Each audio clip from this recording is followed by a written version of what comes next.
I absolutely think that the actions that happened over the summer have increased polarization.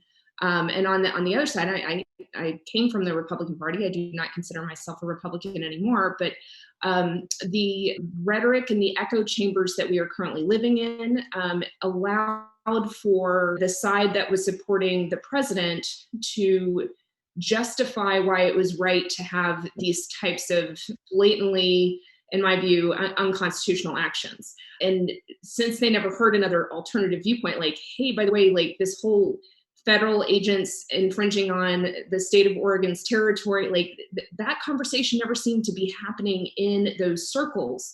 And they instead were very focused on Antifa. It was another reason I chose to speak out, because I felt like it was the truth about where the preponderance of our threats were coming from was being drowned out by the president's tweets.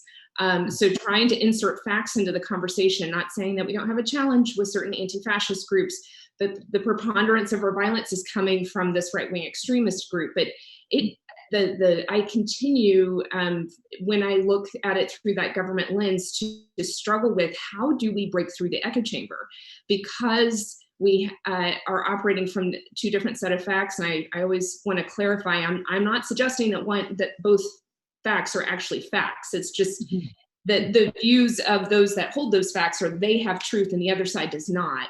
So when we're operating that way, it becomes really hard for anybody in government to de-radicalize, right? And it's not, that's probably a different topic. I personally don't think the government can help the de-radicalization problem. And that's why in a lot of our work at DHS, we've moved to this prevention model that is empowering civil society to try to address the increased radicalization challenges.